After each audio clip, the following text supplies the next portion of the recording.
Daniels my lieutenant? The man upstairs wants to see a circus. Don't dig in.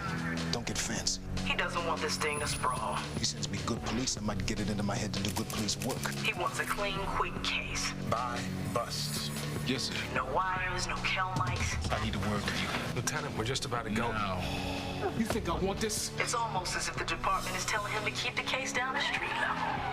Let's do it. HBO presents a new dramatic series, The Wire, Sunday, June 2nd. Tap in.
I'll never tell.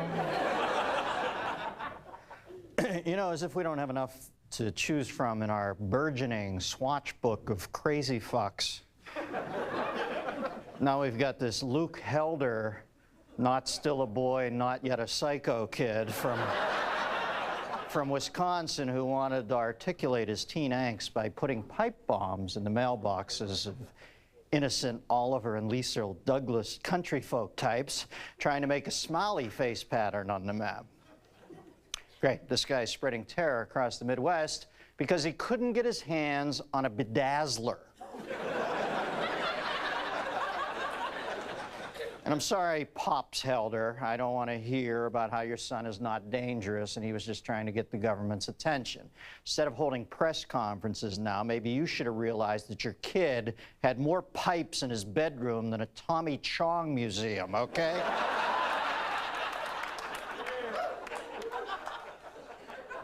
The kid's an art student at a state college. Oh, sure, anybody would snap under that kind of academic pressure. Jesus Christ. Oh my God, where's my pastel chalks?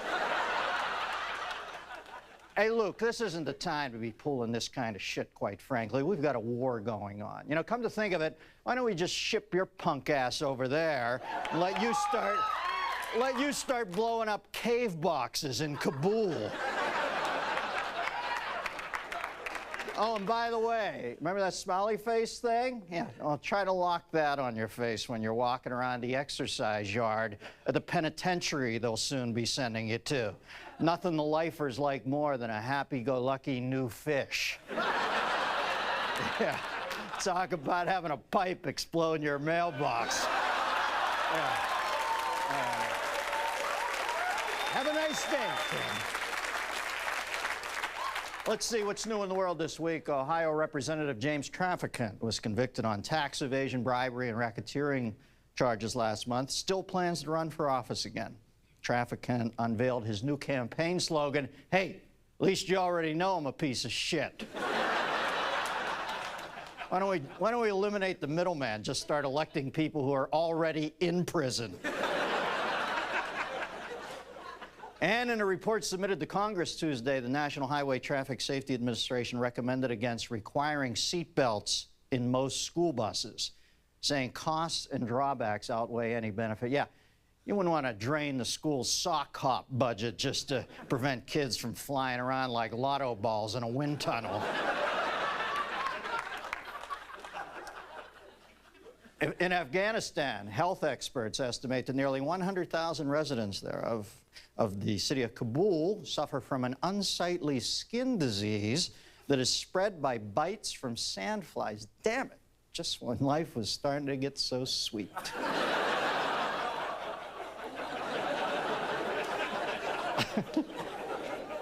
Rapper Eminem released a music video in which he poses as Osama bin Laden dressed in combat clothes and hiding in a cave.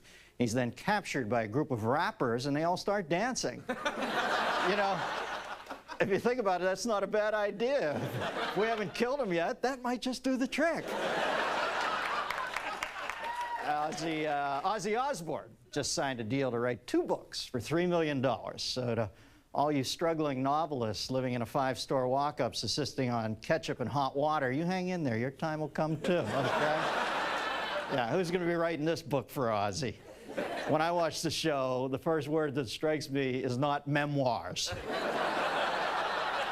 I don't think Ozzy Osbourne has memoirs from yesterday.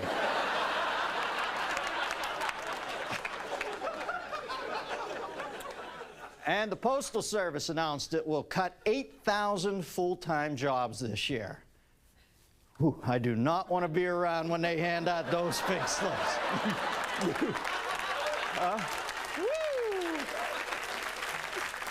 Yeah, remind me to be in Europe that week. Talk about a jihad in black knee-high socks. Seattle Slew, one of the greatest racehorses in history, died this week. He will remain an inspiration for everyone who hopes to retire young, fuck for $1 million a pop, and die of old age. Despite being shown in 5,000 theaters across the country, many fans of Spider-Man complained they couldn't get in to see the movie last week. Not because it was sold out, but because they had trouble stepping around the losers camped out for Star Wars. What about...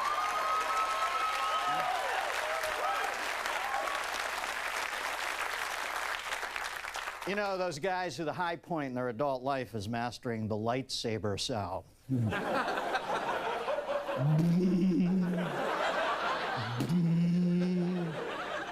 Got a fluorescent bulb.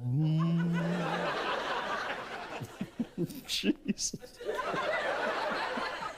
A new translation of the Kama Sutra offers a different view of the ancient Hindu text of erotic love and says the old version is riddled with errors. Great. Just when I mastered the monkey finds loose change position.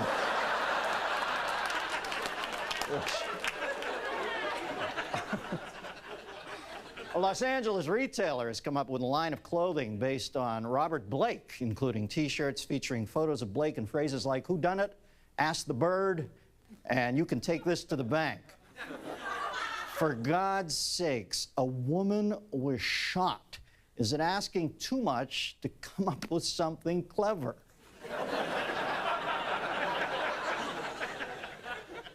Now, I don't want to get off on a rant here, but why are we so eager to exploit tragedy in this culture? You know, I think it's because we have so much. We're so comfortable in this country. Christ, if we were any more insulated, our asses could keep beer cold. You know, at heart, we are a nation of morbid rubberneckers, giving off even the faintest whisper of crime, suffering, or sordid doings, and we all pop in the jeweler's loop of pain and start admiring the precision of the cut. Exploiting tragedy is nothing new. The body of President Lincoln was barely even cold before someone got the idea to stamp his face on a circular piece of copper and sell it for 1/100th of a dollar.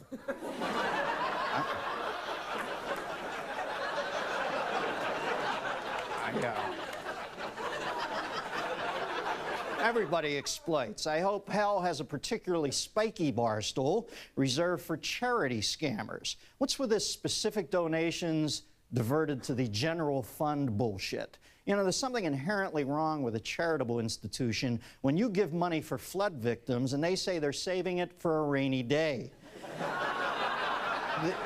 The airlines leapt onto the federal bailout bandwagon like a cross-dressing hunter on a wounded mink. Their lightning-fast swag grab of $15 billion from Congress was truly an astonishing feat of guile and organization, especially from an industry that can't get a Samsonite garment bag back to me without routing it through the Van Allen radiation belt. I can certainly appreciate the fact that commercial airlines in this country were put in serious financial trouble by the terrorist attacks, but using that tragedy as a cudgel to pound billions of dollars out of the federal government was just wrong. You know, I think we should have given them the bailout and frequent flyer miles. That's how they placate us after they serve us some of the shittiest flights since the day before Kitty Hawk. Yeah, that's what I want, more frequent flyer miles. Thank you. I've had such a shit flight. It's nice of you to give me the promise of more shit flights on your shit airline, you shitheads.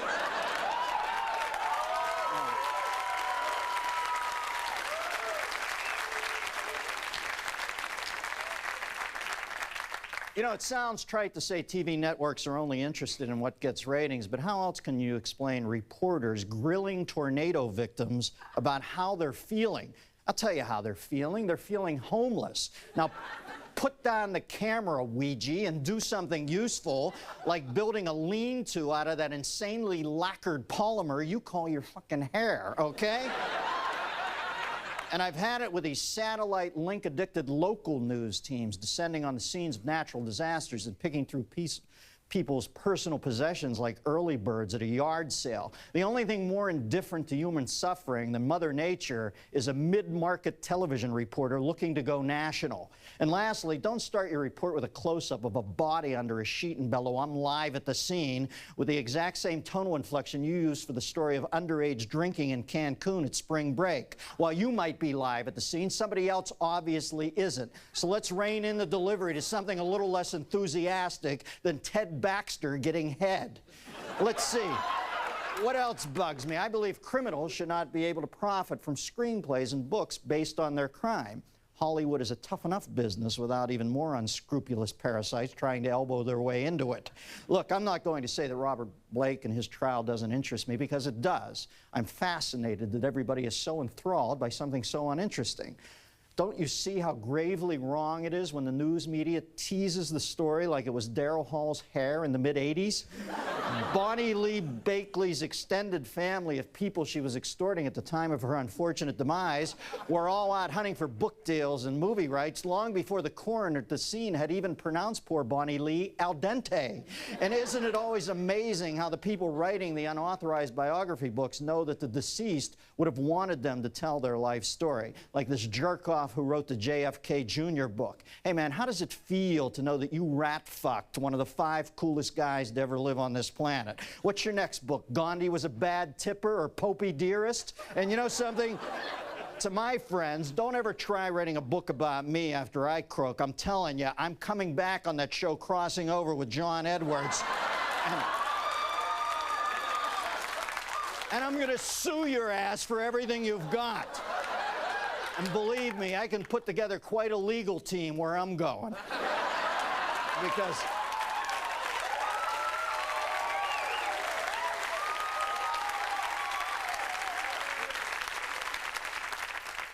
let's face it, nobody takes advantage of adversity better than the lawyers who specialize in looking at a disaster and figuring out how to make a buck off it. These legal vultures are to tragedy what Larry Flint is to naive Eastern European chicks just happy to be in this country.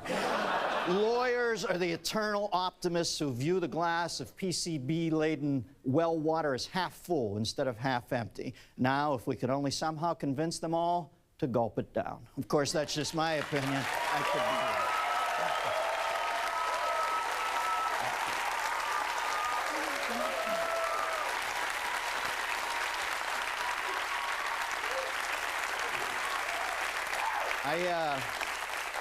I want to know what you think, America. Give me a call, 1-800-522-8673. My guest tonight is eminently qualified to lend insight on the exploitation of tragedy, host of his own talk radio show on KABC, a nationally syndicated columnist, and author of the new book, Showdown, Confronting Bias, Lies, and the Special Interests That Divide America. Please welcome Larry Elder. Larry?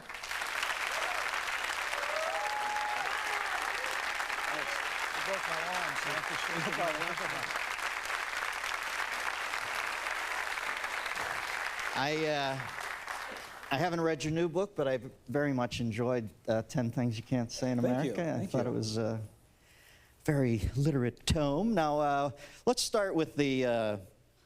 there was a lot of transgressors after 9/11, it seemed to me, and people who, in subtle ways, I don't know, it's human nature, it seems, they pile on this stuff, but I guess you can start with the news industry. Do you think the news coverage was reasonably straight this time through, or do you think they all took advantage to some extent? I think they all took advantage. I mean, this is a tragedy, and people are interested in it. What bothers me about the coverage, Dennis, is the Middle Eastern coverage. The idea that somehow the Bush Doctrine doesn't apply to the Middle East. Remember the Bush Doctrine? If you're a terrorist, if you support a terrorist, you are a terrorist. Israel, first day of Passover, 26 Israelis get killed, 70 get wounded. And what does George W. Bush say to Ariel Sharon? Show restraint.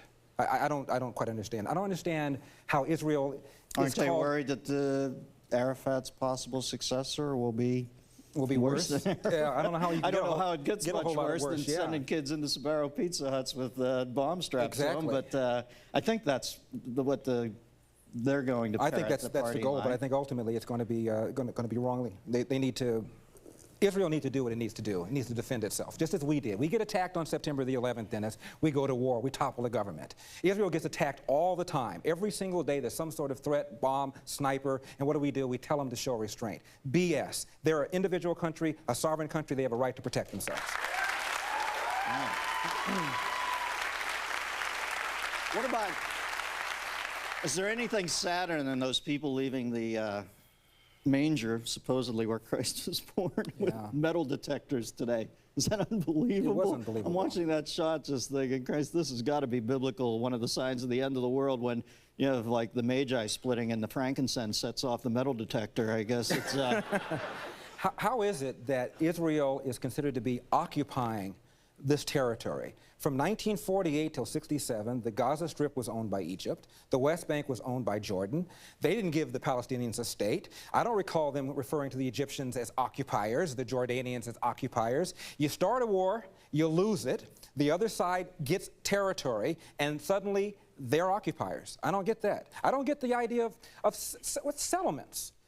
They're upset about the settlements on the West Bank. You start a war, you lose it, the other side takes territory, they build. By that definition, Dennis, you and I are sitting in the settlement of Los Angeles. And I'm not allowed to leave this area. That's right. this This little area right here. This is your Gaza Strip right in there. Well, let's getting back to 9/11. The bailout that amazed me the most, and listen, I think that the public gets what they want. I think they're very salacious in their desires for news. So while I look at the TV people and I go, yeah, sure, they played this up and trumped it up for ratings.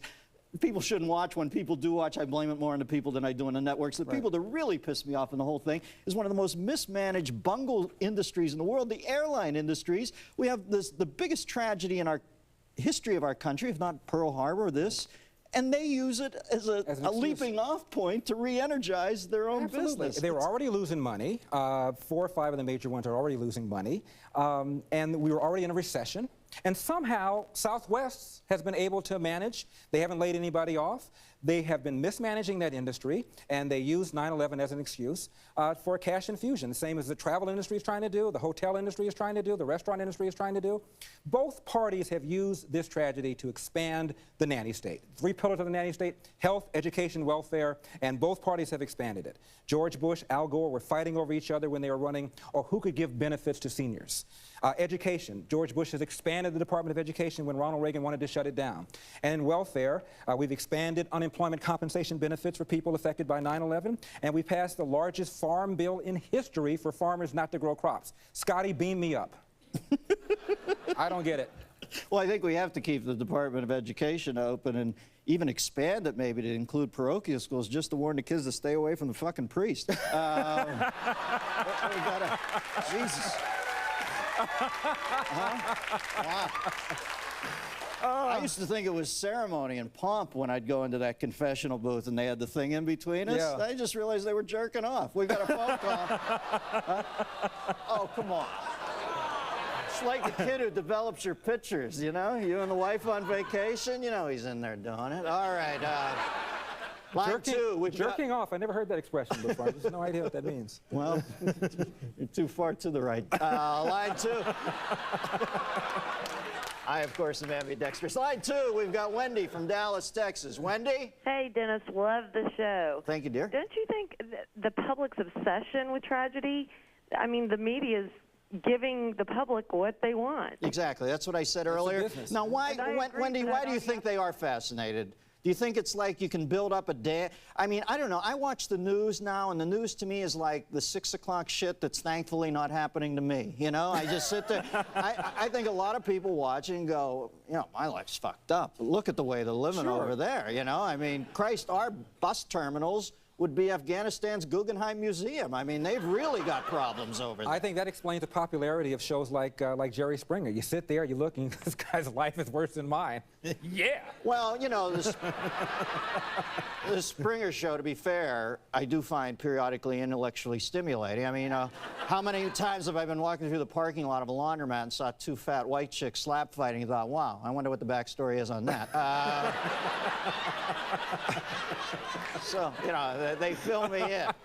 Line 6, we've got Donna from Aurora, Indiana. Donna? Hi, Dennis. Hi, Larry. Hey, Donna, how you doing? Pretty good. How are you guys? Good. Do you think that there would be anything for the talk show hosts to talk about if there weren't tragedies or disasters? We can make them up. Well, there would be, obviously there would be stuff to talk about, but let's face facts. Whenever CNN doesn't have a war, or MSNBC, or, look, same thing with CNBC. When the stock market's shit, nobody watches. So, yeah, there'd always be stuff to talk about, but the fact is, we are, I don't think anybody wants to admit this in this culture, or indeed in the world, but human beings are pretty grisly little motherfuckers. I mean, you know, they, we always have been. I mean, when we were cavemen, you're sitting there at a fire, and you see another guy come up to the fire, you pick up a bone and whack his skull in. Now, you know, that's kind of our deal. But I was serious about making up tragedies. Remember this, the alleged church burning scare? Black churches were being burned. A few years ago, they found out that more white churches, mosques, and synagogues were burned during that period of time than black churches. They just made it up. Completely made it up. You know, Larry, I agree to some extent with sometimes the sensationalism, but the burning of a church, if there's one of them being burned, there's really no way to sensationalize. You know, it's such, but it's the grimmest thing you can do is go to the place where people go because they can't fathom what an incredible shithole this life is, so they go into a building to pray for the next life to be better, and you go and burn that down. It's almost like you're fucking Trump carding them down the road, you know? I mean, but the point is, there wasn't an uptick in churches being burned as a result of racism. The whole country was scared, thinking that there was a resurgence of racism and people were seeking out black churches to burn them. It wasn't true. There were some arsonists who were just yahoos burning churches. They didn't do it because of racism. They did it because they were yahoos. And that was the take, though, of the media. They're burning black churches. There's been a resurgence of racism in America, and it just wasn't true. Let's talk about the Red Cross for a second, because obviously they've done some great things over the years. But when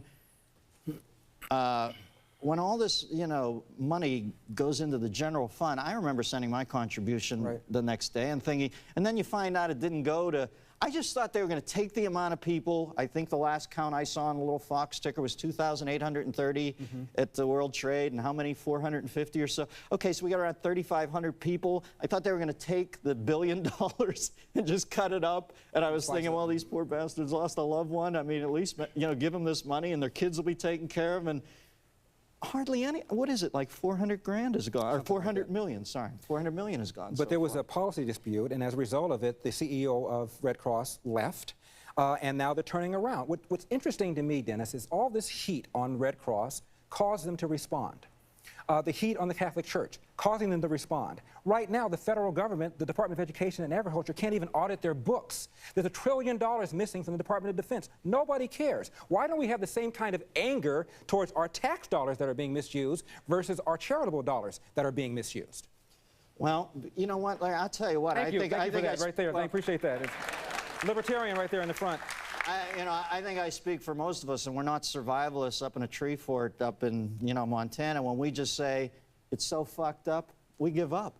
You know, I don't know what to do. These people are just robbing us blind in Washington. And I think you're right. I think people think they can do something about the Red Cross, but we can't do anything about the size of the government, the mismanagement, and the waste. And the fact is, we can't. We can't give up. We have to keep going. Well, I think there's your life and then there's the world. And the world is so completely out of hand that many people are just saying, screw it, you do what you have to, I'm going to take care of my life. And I think that's why people, I don't think they're apathetic, I think they're just beaten down. I think that's legitimately right. So. I think that's right. I don't think you can put it on them and say you're apathetic. I think most of us just look and go, oh, screw you guys, I'm so sick of dancing with boneheads like Trent Lott and Dick Armey. Screw everybody, I'm just going to stay in and get more cable. All right, Larry, I got to go do the news. Thank you for coming on. Larry Elder, ladies and gentlemen.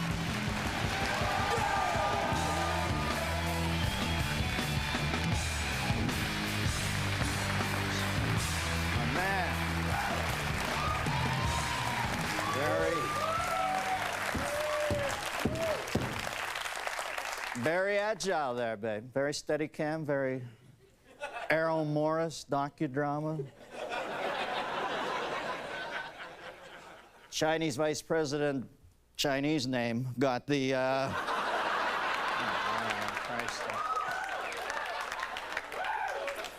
Anyway, he got the feeling that his visit to the White House wasn't a top priority due to President Bush's rapt attention to the Lakers-Spurs playoff game. Suddenly, in the middle of his own speech, President Bush became transfixed by the second hand of the clock and the anticipation of the 3 o'clock dismissal bell. Although he looked cute and cuddly, Secret Service agent chompers could bite off a terrorist nutsack in 3/5 of a second. Come on, Condi, it's the Oval Office. We can't smoke a patty here. Come on, baby. Yeah. What's the ventilation like in your office, doll? Can you hear me now? Can you hear me now? Attorney General Ashcroft's coming over. Throw a tarp over this one, too. Even the White House has to sit back and applaud the way former President Clinton just keeps reinventing himself. Look, I'm sorry, but we have to stop seeing each other like this. You're not gay, I'm not gay. It just doesn't make sense. No one was happier to see Yasser Arafat at the end of his confinement than Arafat's special assistant Turk, who took a bullet to the head in '79.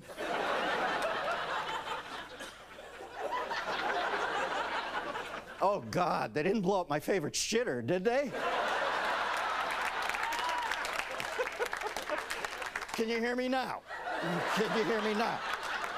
Afghani interim leader Hamid Karzai made Farouk the commander of the troops because they only had one commander uniform and it was too baggy on everyone else. Prince Andrew is constantly practicing the combination to his wall safe so he won't forget it. Marge was the leader of a more militant breakaway faction of the Avon ladies. Some argued that if Prince Charles' bodyguard Stubbins had been a little more alert, the prince might not have been so easily beheaded. No, my son, I don't remember you. Should I? Yeah. Look, the Catholic Church has gotten so fucked up, as you can see in the background, Christ has literally crawled down off the crucifix and split. And if you order now, we'll also include Gaza guys gone wild.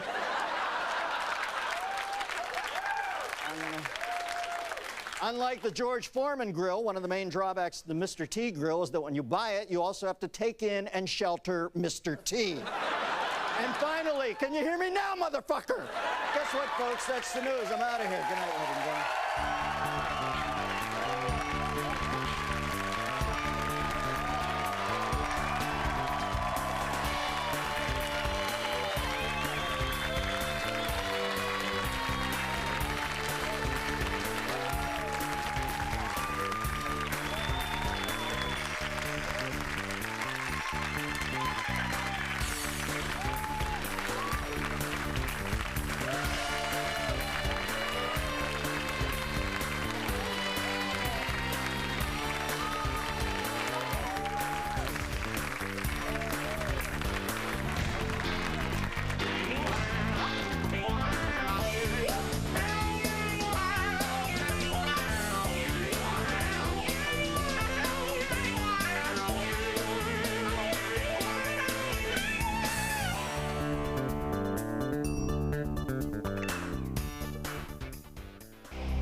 Next on HBO.